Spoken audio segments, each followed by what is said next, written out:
Hello everyone, welcome to the study close. My name is Prashant Mishra और आप देख रहे हैं इंटरनेशनल ऑर्गेनाइजेशन की सीरीज।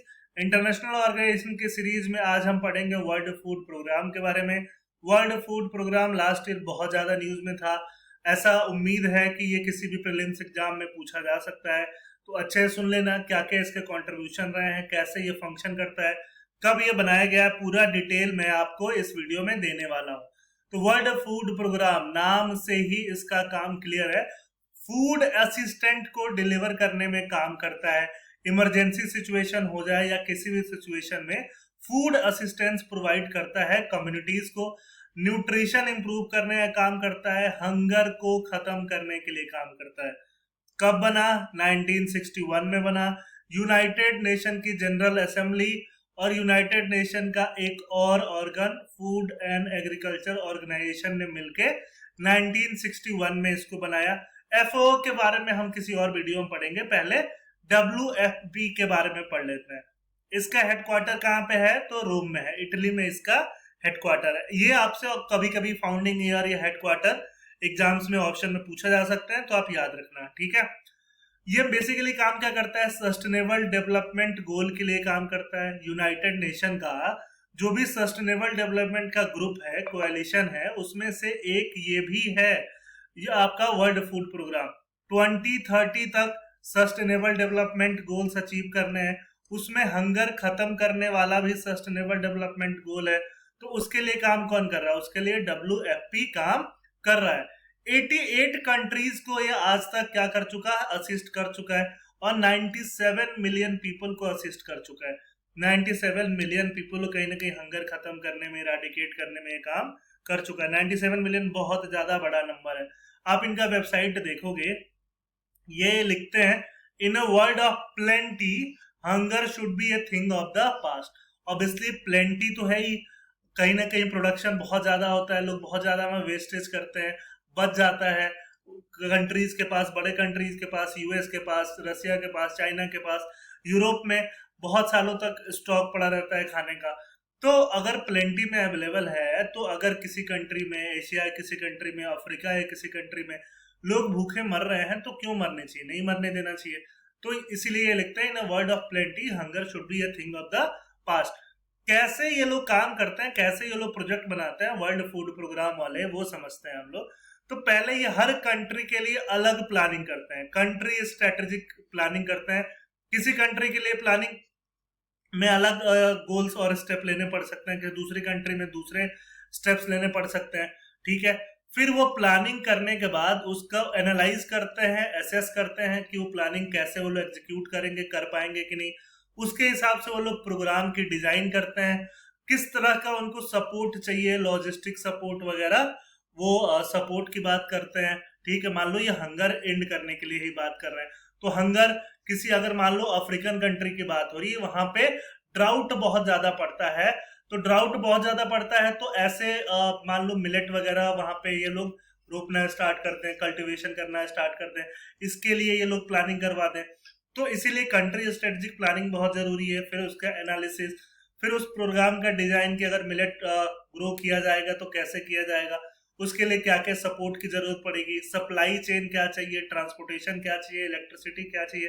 तो ये सारा प्रोग्राम बना के, और फिर बाद में हंगर खत्म जब हो रहा, प्रोडक्शन हो गया, तो पूरे प्रोजेक्ट को वो मॉनिटर करेंगे, इवेलुएट करेंगे कि वाकई में उनका प्रोजेक्ट जो सक्सेसफुल था कि नहीं था। अगर बढ़िया था तो बहुत बढ़िया, नहीं तो उससे लर्न करेंगे और फिर दूसरे कंट्री के लिए ये लोग प्लानिंग करेंगे। तो ऐसे ये लोग हंगर एंड करने में काम करते हैं। ऑब्जेक्टिव मेनली क्या है? तो ऑब्जेक्टिव फोकस करते हैं ये लोग इमरजेंसी असिस्टेंस पे फोकस करते हैं।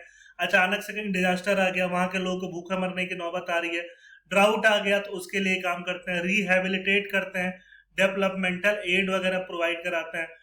2/3 of its work is in conflicted area. Conflicted area जैसे मान लो येमेन हो गया, सीरिया हो गया, तो ऐसे इलाकों में प्रॉब्लम क्या होता है? ऐसे इलाकों में जब पॉलिटी ही स्टेबल नहीं है, सिविल वार हो रहा है, तो एग्रीकल्चर कर कौन रहा है? खेती हो नहीं पा रही है। तो इसके लिए ये लोग कन्फ्लिक्टेड एरिया में काफी काम करते हैं और अंडर नरिश जो पॉपुलेशन है उनको फीड करने का, खाना पहुंचाने का काम करते हैं।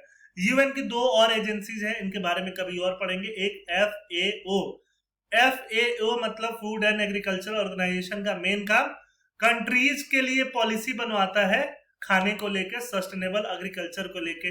और दूसरा international fund for agricultural development, ये फाइनेंस करता है पुअर रूरल एरियाज में फूड से रिलेटेड, एग्रीकल्चर से रिलेटेड प्रोडक्ट को। तो इन दोनों एजेंसीज के साथ मिलकर WFP अपना कोलैबोरेशन में काम करता है। इनको देखोगे तो ये लोग बोलते हैं कि 41 मिलियन पीपल अभी भी फेमाइन के रिस्क पे हैं। फेमाइन मतलब भूखमरी के कगार पे हैं, और वर्ल्ड फूड प्रोग्राम जो है उसको टैकल करने का काम कर रहा है। सिर्फ एक कोविड-19 ही पैंडेमिक नहीं है। अगर इतने लोग रिस्क पे हैं तो ऑब्वियसली जो हंगर है वो ही, जो फेमाइन है वो ही बहुत बड़ा एक डेडली पैंडेमिक है जिसको टैकल करने की जरूरत है। इस फेमाइन में सबसे ज्यादा कंट्रीब्यूटर कौन सा हो सकता है? क्लाइमेट चेंज हो सकता है। क्लाइमेट चेंज की वजह से बहुत सारे लोग हंगर का शिकार हो सकते हैं। अगर क्लाइमेट चेंज फ्रिक्वेंटली होता रहे, इंटेंस फ्लड होते रहे, ड्राउट होते रहे, स्टॉर्म्स होते रहे, तो होगा क्या कि फूड की प्रोडक्शन जो है बहुत ज्यादा गिर जाएगी। उससे लोगों में हंगर की टेंडेंसी बहुत ज्यादा बढ़ सकती है। 90% क्लाइमेट रिलेटेड डिजास्टर ही आजकल हो रहे हैं। तो इसके लिए WFP का इसको बचाने के लिए क्लाइमेट एक्शन करके इन लोगों ने प्रोग्राम चलाया हुआ है। और लास्ट डिकेड से बात करें तो अभी तक $23 में 23 बिलियन ये लोग इस पे खर्च भी कर चुके हैं। डिजास्टर रिस्क रिडक्शन के लिए काम करते हैं। जब भी डिजास्टर आएगा लोग अपना लाइवलीहुड खो देंगे, घर वर टूट जाएगा सबका, प्रॉपर्टीज का, इंफ्रास्ट्रक्चर का डैमेज हो जाएगा, फूड एंड वाटर की अवेलेबिलिटी घट जाएगी। ऐसे में क्या देखने के लिए मिलता है?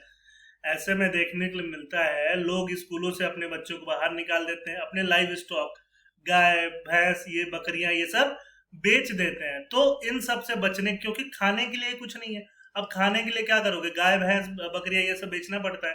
तो इन सब में WFP काम करती है कि उनको ये सब ना करना पड़े, और वो एक्यूट हंगर जो कहीं पे अगर एराइज हो रहा है डिजास्टर की वजह से, तो लोगों को उसके लिए प्रिपेयर कर सके और हंगर को रोक सके। जेंडर इक्वालिटी के लिए काम करती है। पहले इसका ये मानना था कि वुमेन सेंट्रिक काम किया जाए, क्योंकि हंगर मेनली फैमिली में अगर देखो तो वुमेन उसके लिए क्या है, रिस्पॉन्सिबल है, खाने से रिलेटेड जो भी चीजें होती हैं। लेकिन बाद में अब इनका फोकस जेंडर इक्वालिटी पे आ गया कि नहीं, सिर्फ वुमेन नहीं, वुमेन और मेन, हर किसी का, बॉयज गर्ल्स सब किसी का इक्वल से होना चाहिए पॉलिसी मेकिंग में, या फिर हंगर को एलिमिनेट करने के लिए सबका इक्वल कंट्रीब्यूशन है। सबको इक्वली सोचेगा, इक्वली कंट्रीब्यूट करेगा, तभी जाके हंगर एलिमिनेट हो पाएगा। और सस्टेनेबल डेवलपमेंट गोल 5 भी यही कहता है कि जेंडर इक्वालिटी मेंटेन रखो। इनका भी कुछ वैसा ही है। हंगर में सिर्फ एक पेट भरना नहीं आता है, साथ साथ में न्यूट्रिशन भी आता है।